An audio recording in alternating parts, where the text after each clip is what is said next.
Hoy, Manny! Chef. Ikaw na nga ang pinakahuling nag-take ng exam at matapos. Ikaw pa ang lowest ang score. Ano ba yan? Tignan mo nga, oh! Nako! Ha? Kaya nga tapos sabi ko, hindi ba sila. Hindi ko rin... Ano ba yan? Anak ng tinga pang may kamali sa dito. Ano ba yan, Manny? Sorry. Asar, ano ba? Kitty. Ano namang katangahan yan? Uy! Jim, wala na ba? Ano ba naman yan? Pwede ba? Tigilan mo na si Manny. Oo nga, alam mo, kung gusto mo ng away, doon ka sa kanto. Maraming time ako magbardagulan mga tao doon. Diyos ko. Hindi ba dapat kabatch natin to? Pero bakit hanggang ngayon, grade 5 pa din? Ano tawag doon? Hindi tanga o kaya bobo. Yo, bobo. Sumasagot ka na ngayon. Ano? Lalaban ka na? Jim, wala Ha? na. Tama na. Alam mo, pag di ka tumigil, susumbong kita sa principal. Alam mo, ha, ikaw, napaka-war freak mo talaga, ha? Kung naging bakla ka, pasok ka sa category na baklang kanal. Ano? Yan ka na nga. Kaasar ko. Mas ka dito! Ha? Bubugbugin kita eh! Lola! La? Ano tayo? Ano nangyari sa inyo? Ay, naku, ano po bang ginagawa nila? Umupo muna kayo. Ano po nangyari? Wala. La, may masakit po ba sa inyo, La? Wala. Ayos lang ako. Talaga lang dito ako komportable matulog sa silya. Kaya lang, parang hindi na yata ako nakayanan. Kailangan ko na mag-tayo. Lola talaga. La, hayaan nyo, mag-iipon po ako ng pera para ibili ko po kayo ng tumba-tumba. Isip. Pero sa ngayon po, halika po. May surprise po ako sa'yo. Ito po dito. Ito po. O ano yan? Ito Ron, yun na po nakayanan ko eh. Pasensya na po.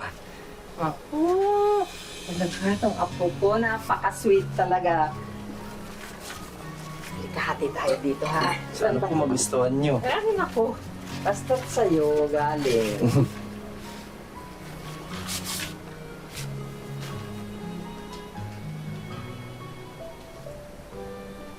Mali sa'yo to, ah. Bakit ganito ang grado mo? Dami po kasing tanong ng teacher ko, Lola eh. Hindi ko po nabasa ng maayos.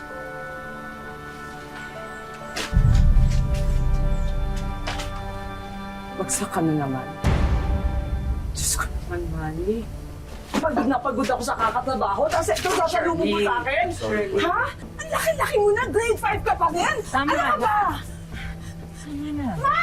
Itong kastiguin yung apo nyo! Ang hina-hina na utak! Ano yung bobo-bobo? Tama na sabi. Eh, ano ba, Ma? Sorry, Nay. Bakit sorry na lang? Tama. Bobo mo talaga! Ano ba, Shirley?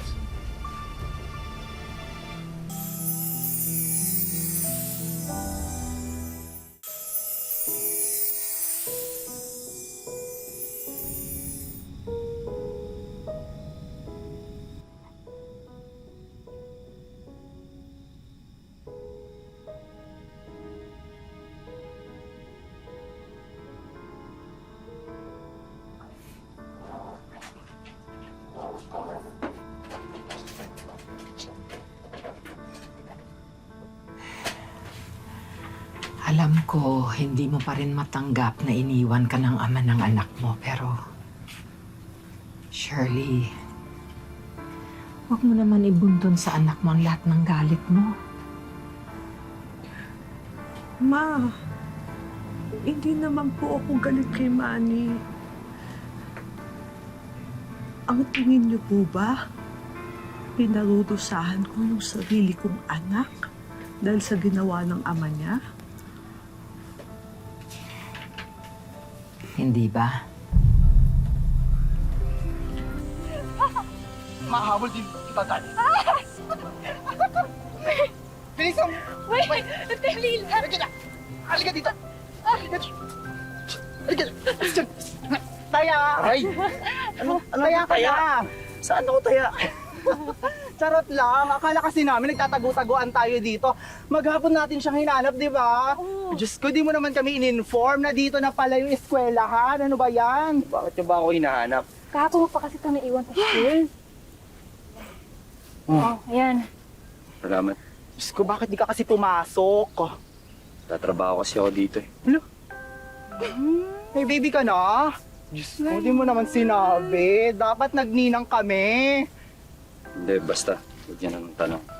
Sandali, alam ka ng lola at nanay mo na trabaho ka dito? Hindi. Kaya kung maaari lang, huwag niyo na sana sabihin dahil sigurado papagalitan lang naman ako nun.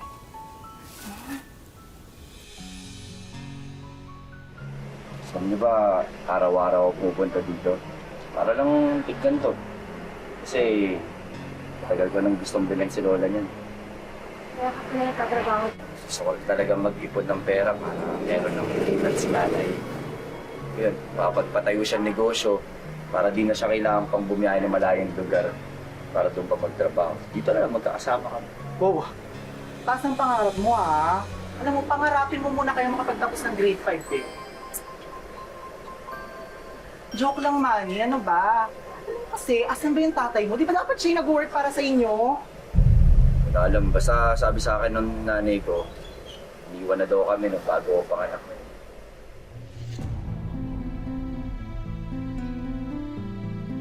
Gusto niyo pa ako yahatid? Paano naman first time kong umalis sa trabaho? Naman, nandiyan na. Huwag niyo na ako hatid sa bus. Parang akong bata. Sige no, dito mo namin kayo. Hernan?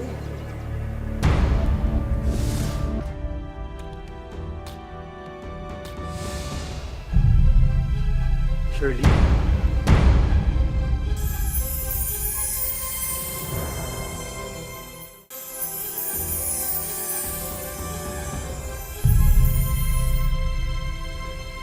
Manloloko ka! Manloloko ka! Ano ba? Ano bang problema mo? Huwag sasaktan nanay ko! Uy, bata, huwag kang makikialam dito ha. May karapatan ako makialam dito kasi tatay kita! Wala akong anak! Hayop ka! Alam mo, buntis ako nung iniwan mo ako, di ba? Nay, Huwag ka magpapang kapangangat! Sinungaling! Sinungaling! Anong gusto mo gawin ko?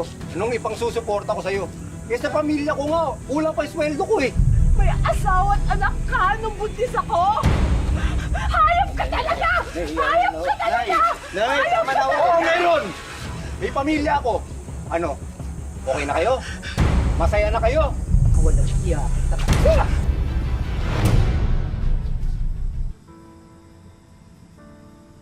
Kalimutan mo na yung lalaking yan, wala siyang kwenta. Nay, Nay, niluto ko na ho yung paborito niyo pong pagkain.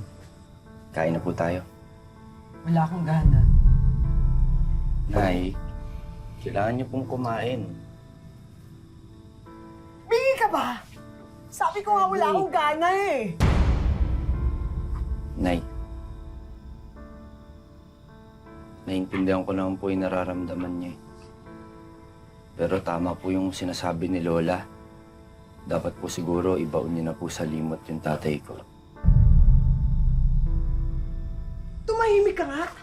Ano ba alam mo? Hindi magpasamag sila at hindi ka marunong. Tapos ngayon, asta ka, alam ko sino ka matalino? Tumahimik ka!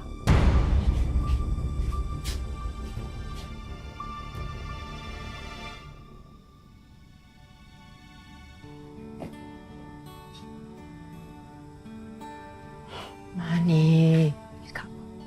Halika. Halika dito.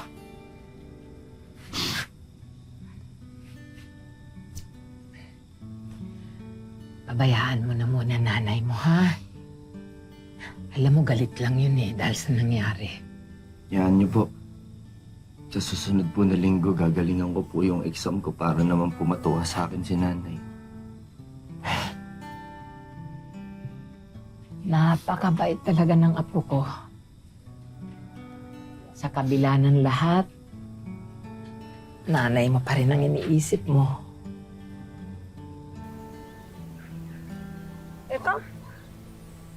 Ito yung sinasabi mo na mamamasukan dito. Naku, Angela. Ang sakit na ng ulo ko sa mga mahihinang kukuting tauhan dito. Ayaw mo na dagdagan mo! Tita Ganda, kalma ka lang. Si Manny, napakagaling niyan sa gawaing bukid. Kung gusto niyo, ma'am, ganito na lang po. Subukan niyo po muna yung trabaho ko, tapos pagka di niyo ko nagustuhan, ipaalisin niyo po ako. Pangarap kong abutin,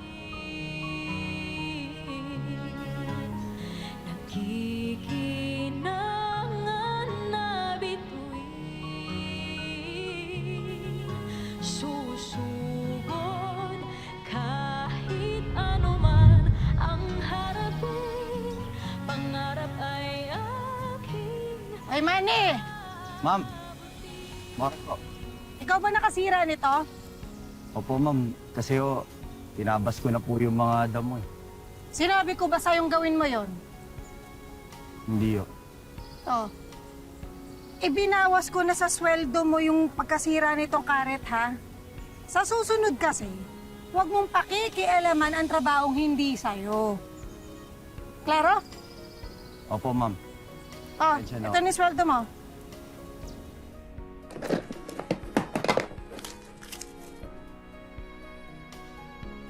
Ani? Da? Ani? Po. Ano ba, hindi mo ba ako narinig? Narinig po, nag-aaral lang po. Halika na, kumain na tayo. Andiyan na nanay mo. Ka na. Sige, susunod po ako. Receptacle, yung basa dyan. Receptacle? Ano dyan sa part na yung receptacle? Hoy! Ma'am. Hoy, anong ginagawa niyo dito? Tinutulungan ko na pong mag-review si Manny, Mommy. Ay, bakit skwelan ba to? Teacher ka ba? Ay, ikaw naman. Tapos sa break mo, ah. Kilos na, trabaho! Ma'am, pasensya na. Thank you. Pakakupad. Ano yan? Tignan nyo to. Nakapasa ako. Yan. Puro check ko. Yan o, puro check. Oh, galing! You know? Oh my gosh! Congrats! Bebe Mali! Ang bongga! Wow! Okay, ibalik mo yan. Diyan yan. Nakapas na ang bobo. Diyan yan. Ano to? Totoo to? Tinaya mo? Jimwell! Jimwell! Ba't mo pinuli? Kapal ng mukha mong gamitin yung bulok ng newspaper. Para forman, sa babae ko? Ano ba pinagsasabi mo? Kaibigan ko yan si Angel. Ako lang ang pwedeng pumorma dito! Pumaya! Kadiri ka! Kadiri ka!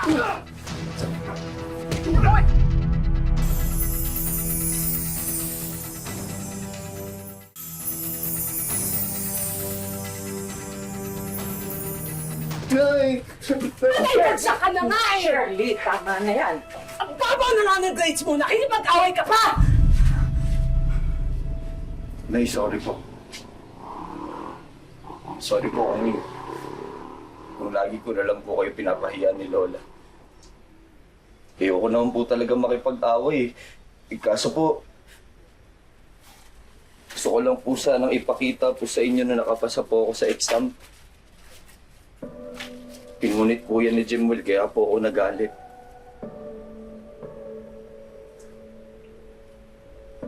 Nay, sorry.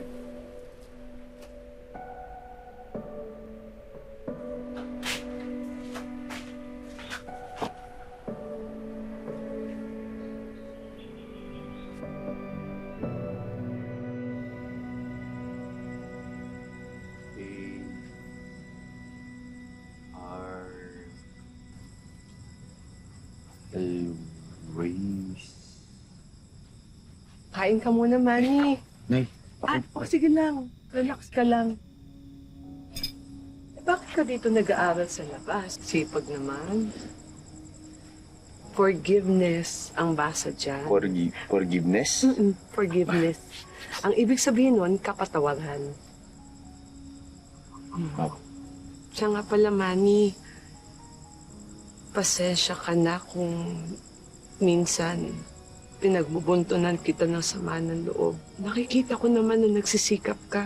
Pero aaminin ko na minsan, pag nakikita kita, naaalala ko yung sakit na binigay ng ama mo.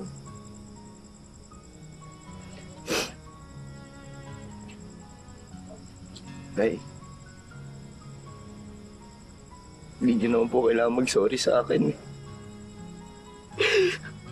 Kasi kahit na po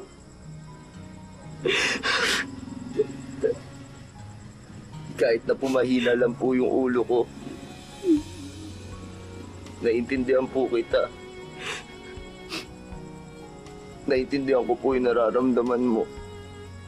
Ano ako mabawi sa'yo? Mano? Kailangan bumawi na eh. Hindi ko alam kung paano. Sorry. Sorry talaga. Sensya na sa mama mo, ha? Lang po eh. Nay. Anong? Baka pwede ho, huwag niyo na hong benta to. Kasi sakto na po yung ipon ko, bibiling ko na sana bukas eh. Sigurado ka ba? Oo naman, di ba? Birthday gift niyo po yun sa lola niya, Manny. Sige, sige. Bongga ka, di ba? Sabi sa Salamat. inyo eh. Balik ko agad.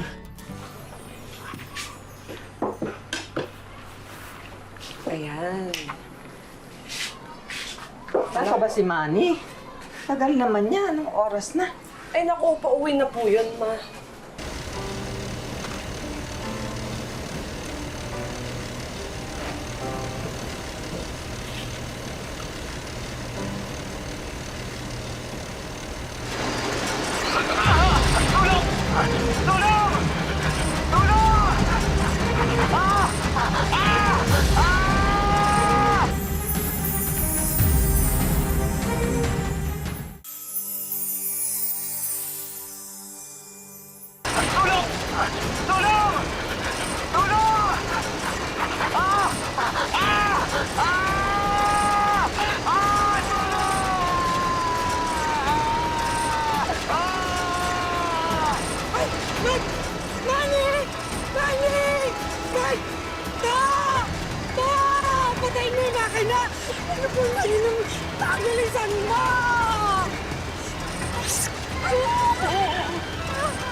Ay, Shirley! Ay, Shirley!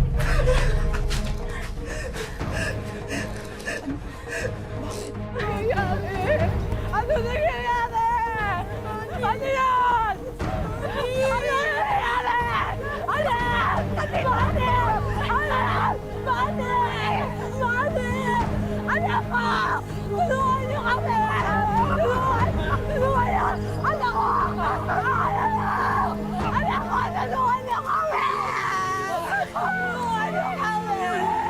Ano nangyayari? Mani! Tulungan niyo kami! Mani! Ako! Mani! Ako! Anak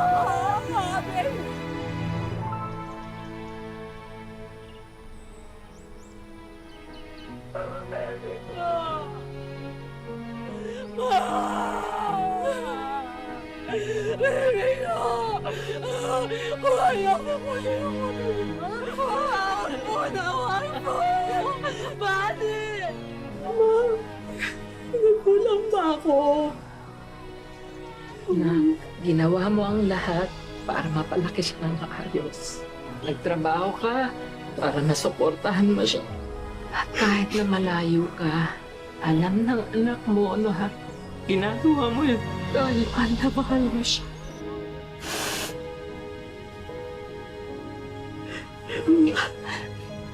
Nagsusurpresahin niya tayo. Wala na.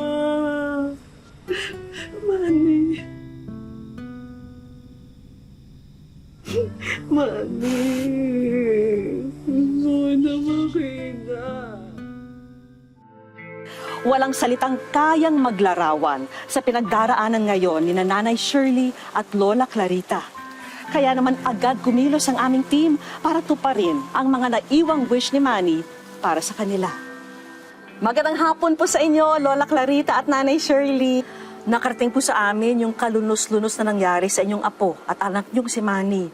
Paano po kayo nagkukup ngayon? Sa totoo lang po, hindi talaga madaling makalimot ang nangyari sa kanya. Sobrang hirap. Masakit talaga. Dahil kami po ang nagpaano niya sa kanya, kami ang nagpalaki. Kaya kung baga sa sobra pa sa anak. Lola Clarita, Nanay Shirley, nandito po kami para tuparin ang wishlist ni Manny para po sa inyo. Lola Clarita, Nanay Shirley, ang una naming handog, not 1 but 3 pangkabuhayan showcase para po sa inyo. First on our list, ang karinderya na ito. May kasama yung brand new cookware, brand new kitchen set, at cooking appliances. Meron ding frozen meat products. Idagdag na rin natin ang patok na samgyupsal business na ito. Handog din namin ang coffee corner na ito with office desk para sa inyong online business. Sinamahan na rin namin yan ang convertible table and chairs, beauty products at tablet and wifi. At syempre, may bonus din kaming money bowl para pandagdag sa inyong puhunan. Salamat po sa inyo, salamat. Actually, meron pa po kaming isa pang surprise. Alam naming matagal nang pinag-iipunan nito ni Manny at kami na ho ang tutupad para po sa kanya. Salamat po sa wish ko lang na ibibigay po sa amin na tulong sa amin. Salamat po. Salamat po sa wish ko lang. Kalunos-lunos man ang nangyari kay Manny, hindi naman mapuputol ng trahedyang ito ang labis na pagmamahal niya sa kanyang Nanay Shirley at Lola Clarita. Mga kapuso, lagi po natin tatandaan, hanggang hindi tayo napapagod, humiling at maniwala, hindi rin tayo mapapagod lumaban sa buhay. Ako po si Vicky Morales at ito po ang bagong Wish Ko Lang.